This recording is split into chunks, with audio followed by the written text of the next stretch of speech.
Peter, the pastor, and his colleagues for inviting me here today. It's my first time here. A couple of my colleagues were here last year, and it went very well. As I said, my name is Mick Murray, and I'm a community guard in Crumlin, so I'm just here to give a presentation about, if it's on the screen here now soon, about community safety and crime awareness. So can everybody hear me? Is the microphone okay? Yes. Yeah. So I'm here as part of Garda Nick here today. So I'll just give you a breakdown of just what is community safety. So community safety is a partnership approach to reduce crime and disorder in local communities. This is introduced as a part of the Morgan report of community safety by taking a holistic local approach to crime reduction and prevention. This was in the UK back in 2016, I think. But if there's any questions, feel free to ask or throw your hand up. But yeah, we're going to the next slide here. Okay, so what is an example of safety in the community? Okay, basic stuff such as crossing the road safely, being able to read and understand safety signs. Obviously a big one is staying away from criminals and criminal activities and people of that nature. So obviously you can choose your friends, so it's always important just to make sure they're of good character, and not fall into the groups that are, loitering, hanging around late, up to no good. I know there's a lot of peer pressure out there, isn't there, and people are easily led. Just to be strong-willed and able to make that decision yourself is very important. And being able to navigate around your local community and giving back to your local community, being a good neighbour, a good person, obviously, good family member, and doing the best you can. So, so ways to immediately improve your neighbourhood. There's a lot of things that we don't know what's happening. If it's not reported to us, we don't know everything that's happening. Okay. One of the local community groups in Green Hills where I'm a cover would often text me saying that there was 15 burglaries last night, and there's a bit of scaremongering to that as well. There may only be 2 or 3, but if these are not reported, just say there was 5 or 6 for argument's sake, we're not aware of this unless it's reported. So that's why it's important to report anything. You might think it's trivial, or you might think you're wasting our time, but by all means, it's important that we know what's going on within the community. And it's good to touch base with your community guard in your area as well, so to build up a relationship with them and to feel comfortable to pass on information to them. Okay, so like it might be something as minor as graffiti, petty vandalism, or something much more serious. And as I'm saying, we cannot act without first hearing about the problem from you. Because you hear people saying, "Oh, the guards know nothing about that," but we may not be aware of it. Obviously, as mentioned earlier on, we're quite stretched as well number-wise. That's why it's important. Recruitment there's a big drive for recruitment, and we want to recruit across all communities, no matter what race, religion, creed you are. So that's a very important thing to be mindful of and aware. And if anyone's interested here, they can chat to me later about it. The recruitment campaign is currently closed, but it'll open it up again soon anyway.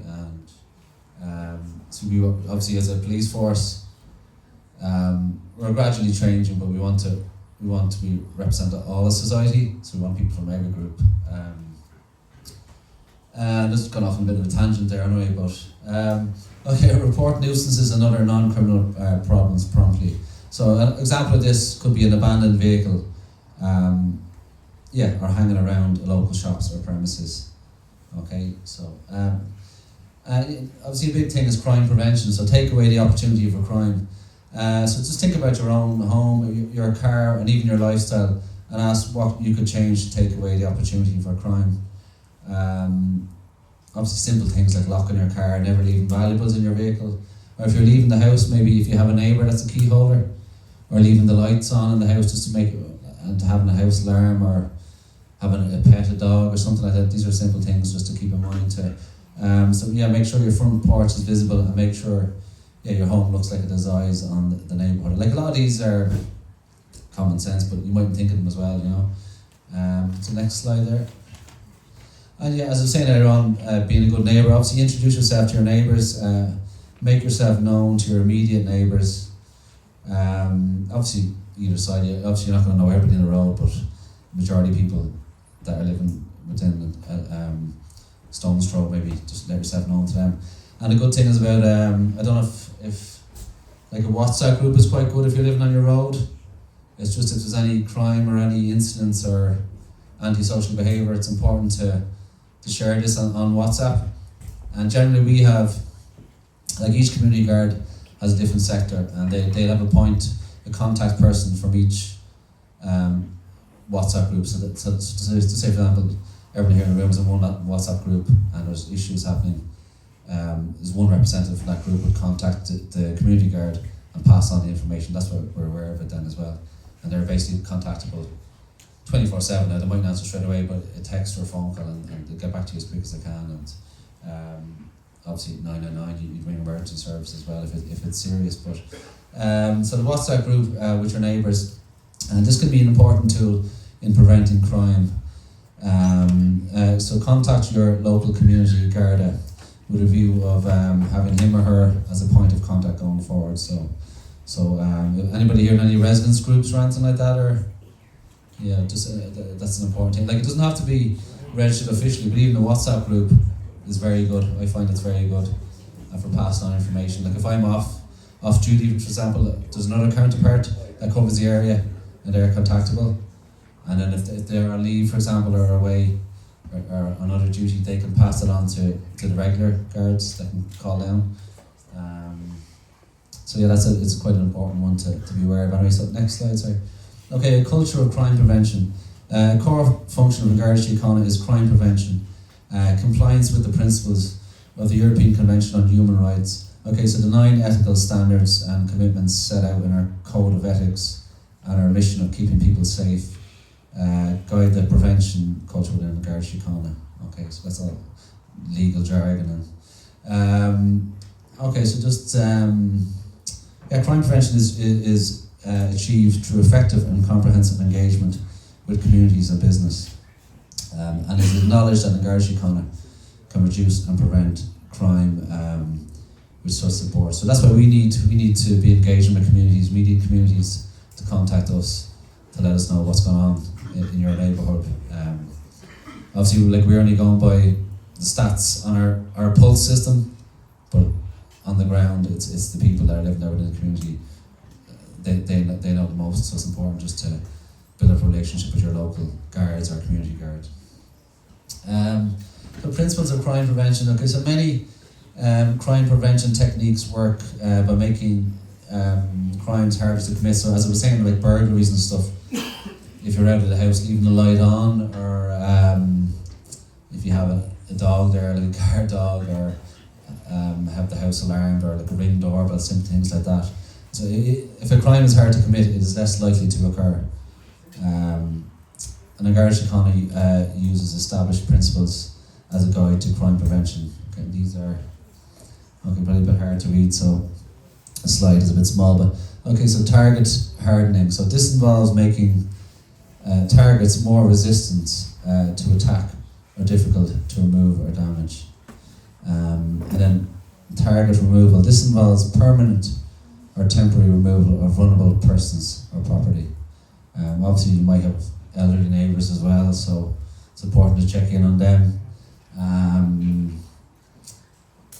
We do get certain criminal groups that travel around and take advantage of vulnerable people.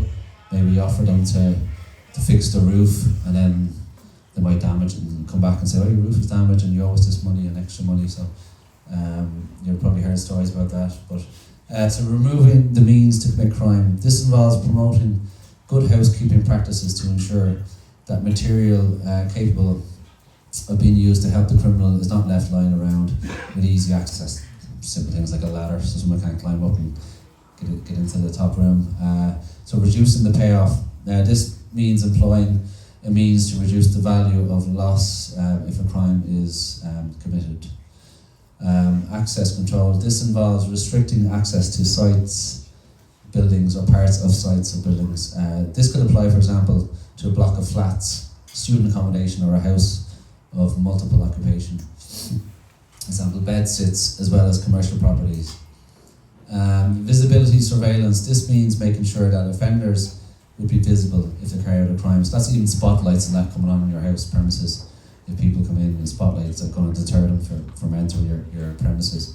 Environmental design, this involves making changes to the environment of a building, a site, and a state or town to reduce crime opportunities.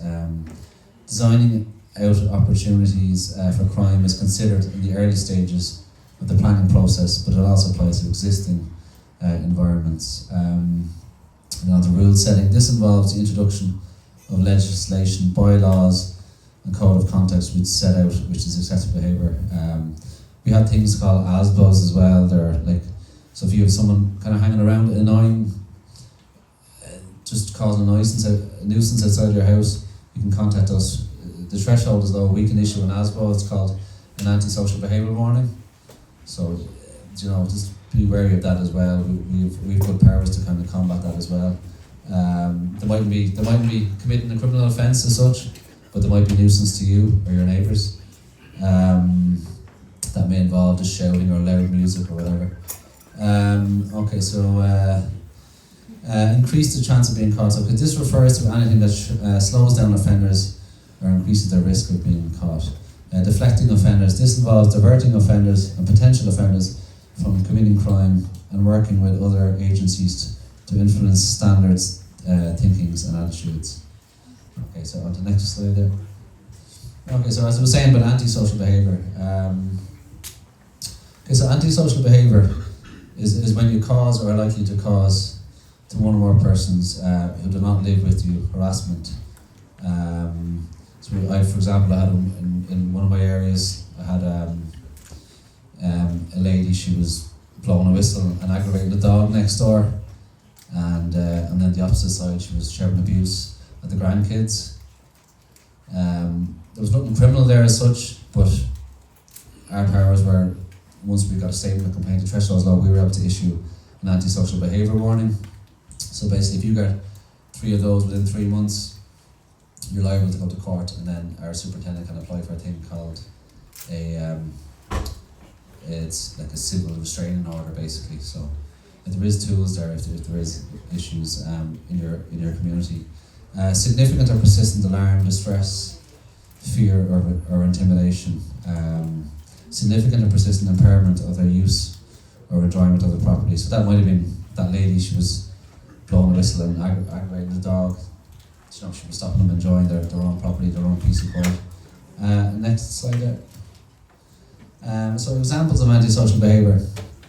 For example, if a neighbour continuously plays loud music which annoys and interferes with your peace and quiet, this may amount to antisocial behaviour. I know you're probably thinking, what can the guards do? Can they do anything? But as I said, we can issue the ASBO, the antisocial behavioural order. And if large numbers of people continuously gather outside or near your property or your local supermarket, and their behaviour is causing you alarm, distress, fear or intimidation, then this behaviour may amount to antisocial behaviour. So just there are examples. Obviously, as I was saying, noise, so including loud music, banging, DIY on social hours. Many people are doing that, but loud parties, frequent visitors on social hours, and then shouting, obviously swearing and fighting. And intimidation, harassment, and verbal abuse. We do see that a lot as well. You might have somebody maybe recording somebody across the street the whole time, or maybe just trying to intimidate them by making gestures or whatever it may be. So driving in an inconsiderate or careless way, for example, is drivers congregating in an area for a racing car cruising. We used to get a lot of that around Ballymount. The boy racers come up with the souped up cars. It used to be a big issue for us. But there's ways we can tackle that. Road traffic laws, dumping rubbish, animal nuisance, so that's obviously including dog fouling and dogs barking, vandalism, property damage and graffiti, antisocial drinking and arson, which is fire basically. So yeah. Okay, so how do you report antisocial behaviour? So not all, as I was saying earlier on, not all antisocial behaviour is a crime, and it can be confusing to know whether you should call the guards or not. But as I was saying, by all means contact us. even if you do think it's minor, just let us know so we're aware of it and we can deal with it then. And if anyone is in danger, always call the Gardaí. But if you're not sure whether the behaviour is a crime, try contacting your local authority first. Ask them if the behaviour is something they would normally deal with, or if it would be classed as a criminal offence, and if it needs to be reported to the Gardaí. If the antisocial behaviour you know about is a crime, you can give information to Gardaí 100% anonymously. Obviously, a lot of people are probably afraid maybe of contacting the guards. You know, they might get some backlash from friends or whatever, but obviously you can remain anonymous, so don't be afraid to contact us anytime. So, community engagement is at the heart of policing. So community policing aims to provide people in an area with their own dedicated Garda. So as I was saying, wherever you maybe live in each sector, like they're called CPAs. We all have different CPAs, different areas that we deal with. So it might be like obviously Green Hills, Ballymount, that area. So it's important just to get to know wherever you're residing, to get to know who that guard is, and check in with them. Community policing is a proactive, solution-based and community-driven form of policing. It was introduced in Ireland in November 1987, and it is being extended to cover most larger areas as well. So, community policing occurs where Gardaí and members of the community and statutory and voluntary agencies work together to prevent crime, prevent antisocial behaviour, reduce the fear of crime, promote inter-agency problem solving, bring offenders to justice, and improve the overall quality of life. And then just our aims, obviously to provide the people in an area with their own dedicated Garda, as I was saying there earlier on, someone with whom they can discuss everyday occurrences and build up a strong and supportive personal relationship. To help the residents of the area to prevent crime by supporting crime prevention initiatives such as Neighbourhood Watch and Community Alert. Community Alert is like the WhatsApp group. A Neighbourhood Watch is like little meetings you might have, like they'll be monthly, bi-monthly or whatever, and you can meet and chat with different members of the guards. And to work with other social agencies in an area to curb crime and vandalism. Okay. That could be... That's the end of it, is it there? Yeah, I think. So that's obviously community policing is kind of what we do ourselves. That's our area of the guards. But is there any questions or any kind of anything you want me to clarify or? Yeah. Praise the Lord. Hallelujah.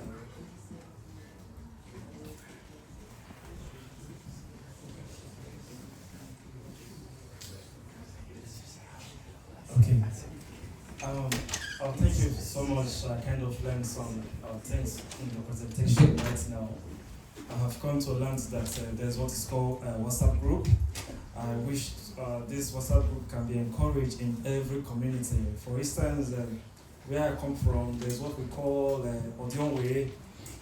Odionwe is the oldest member of a community in which every other person in the street, they respect and they know that person. If anything is happening in that community, they go to report to him while he take charge at the end of the day with his local members as well. So I want to suggest that this WhatsApp group should be encouraged in every community where at least, just as you said, they will also include their local Garda in that WhatsApp group. From one community where we actually have a lot of nuisance that, just as you said here, where they come, they steal cows, bomb cows in the street, and I'm kind of wondering what is happening. While I was wondering, I met one of the oldest person in the street and was like, what's happening like this? And the person told me there was a lady in the other street. He confronted these people, and at the end of the day, they dosed petrol bomb in her house. They raised it down. The woman left that place without nothing. So that kind of puts a fear in me. Yeah. Where was that? Where was that? For security reasons. You only mentioned, yeah, I don't know. Of course, it's within the toilet, so kind of flashes on. Yeah. So I want to say that on your own part, if if we can encourage every community to have that closed users group, WhatsApp, where they can communicate with each other, you know, if anything is happening, so they can alert the Gardai. That will also make a difference. And secondly, if you can also put, I don't see a big board here, unlike where I come from, there's always big board where they advertise, you know. If the Gardai can also be advertising their numbers, call the Gardai if there's any problem, you know. In every strategic junction, it will also help the community policing. Thank you very much. Thank you. Would you be aware of your local community guard? Would you know your local community guard? You would know. Okay. Well, two options, I suppose. You may contact your local station. If not, I can take your details maybe and pass them on to the local community guard if that would help you. I don't know. Would you be happy with that? Yeah. So I can take your details if you want and pass them on. But yeah. Yeah. So I have another question.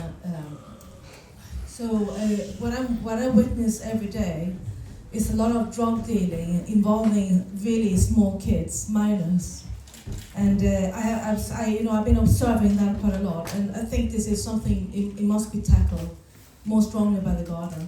So I have expressed that to the Garda where I live. I don't live in this area, I live in town, and it is really increasing, and it's horrifying. I think it breaks my heart really to see 7-year-olds, 8-year-olds involved in drug dealing. And I asked God about it, and they said to me, yeah, we're trying to fight it, but they couldn't tell me more, you know. But it's still there, it's ongoing, and it's ongoing every day. They use school kids, and you can see the drug dealer there. Really nasty. Sometimes they don't look so nasty though, the drug dealer. Yeah. That's why it's important to get obviously young people and kids involved in community activities, and even just to touch base with us because. Yeah, but what I want to say, I mean, does Garda do some kind of program involving children about drugs, the danger of drugs in the schools? Yeah, we do. I regularly go into local schools and we talk about cyberbullying. We talk about drug substance abuse, and we do deal with different topics. Yeah, because what I fear is to see the little 7-year-old kid ending up like the brother, a heroin addict, you know. Yeah, well, it's important to maybe chat to your local community guard. I don't even know who it is, and make them aware of it. They can go into the schools and chat about drugs, and also as well there is a lot of activities. I don't know so much about city centre, but in our area where we get kids involved at a young age and just. And then because the Garda is the second thing, because the Garda is on demand, okay. Yeah. And do you have like volunteers supporting the Garda somehow? I would volunteer. Yeah. To protect children in society. I would. Yeah. And I expressed that the Garda told me, why don't you apply for a job as a Garda and leave behind everything and become a Garda? I'm not, in the age range. I'm over, beyond that age. Up till 50 now, and yeah, well, and it's a bit older. There's a Garda Reserve as well. I think as well. You can apply for Garda Reserve. It's kind of. I would do it. There is the need for more Gardas. Really, we need more Gardas in the There is cities. a big shortage indeed. Yeah. Our children are our treasures, but Jesus loves our children very much. We need to protect them, and we have to start from a very early age. Amen. Really. Thank you for coming. Yeah, no problem. Thanks. Please, 2 more people. All right, just 2 questions. Yeah, no quickly. Are the Garda severely understaffed? Severely maybe a bit over top, but we do a big shortage of numbers and regular policing units. The numbers on the street, we've lack of numbers of high visibility people out in the beat because we could only maybe have a certain amount in the car, and with there's so much admin as well in work. We're kind of kept inside to do a lot of admin, like paperwork, and every incident you have to go back and put it on the system, and there's a lot of forms to fill out, and you're ringing it's down at Castle Bar where they record the incidents, and you could be on hold. And there is a lot of admin and paperwork to be done, which is preventing people to get out on the streets. That's why I think there should be a better model where there's less paperwork and such, and we're more out, high visibility. But it's probably a flaw with the system, with the job. But yeah, we are short down numbers big time because the population has grown, as you can tell, and like we're not.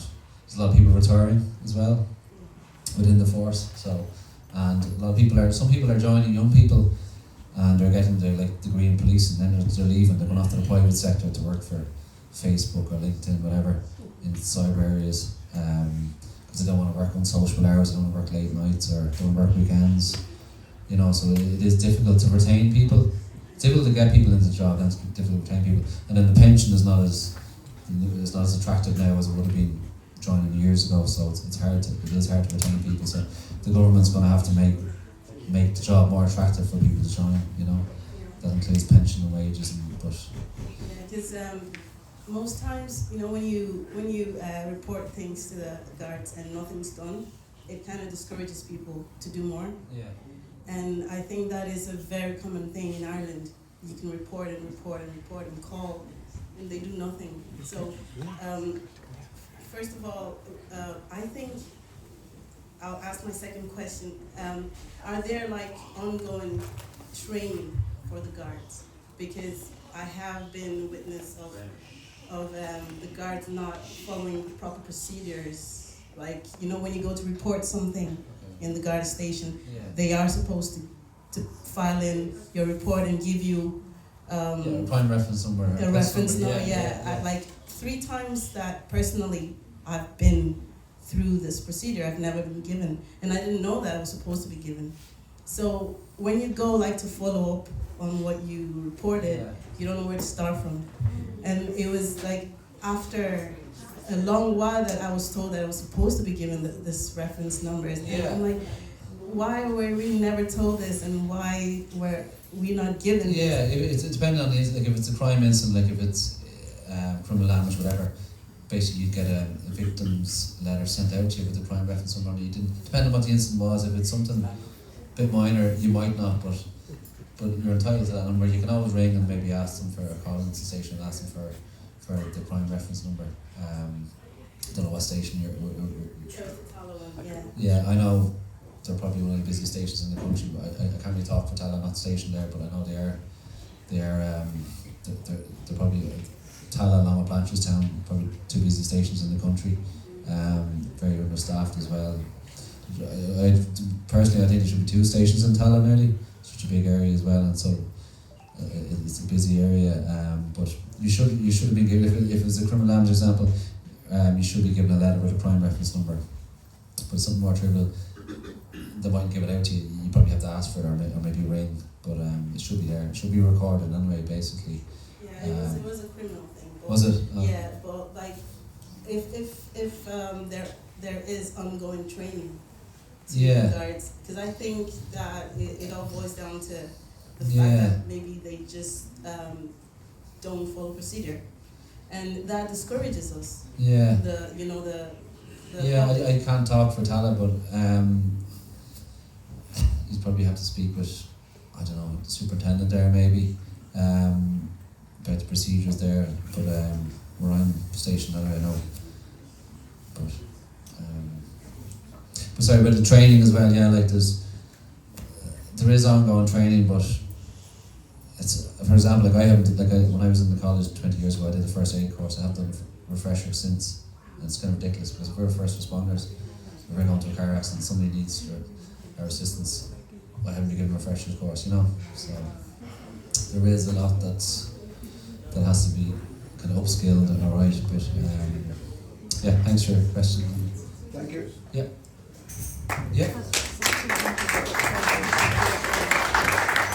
Please, that'll be the last one, please, okay? Please. If you guys go by God, what are your rights? If you're in a big group of people and you're circling around or something what are your rights as? Yeah. What context do you mean? After? if you are at like a party with a big group of people, or if you're at like a social gathering with like masses, like if you were to stop to ask something like, If you're outside, is it? yeah, If you're loitering, is it, or drinking, no, or if just? you're just like outside with a big group of people, or if like at a party with a big group of people, and they were called for noise or something like that. Yeah. What, like, Yeah, well, if there's a complaint, like we have the Public Order Act, so we can, under Section 8 of the Criminal Justice Public Order Act, we can direct somebody to leave the area, and if they don't leave the area, it's an arrestable offence, and it's the same as well. Under that Public Order Act, we're entitled to ask for your name if we believe you're loitering or committing an offence. But like, for example, to be searched, obviously, like a drug search, for example, they'll have to have reasonable grounds to search you. Do you know what I mean? Like maybe smell of cannabis or something like that. But yeah, I don't know. Is that am I answering your question rightly, or? Yeah.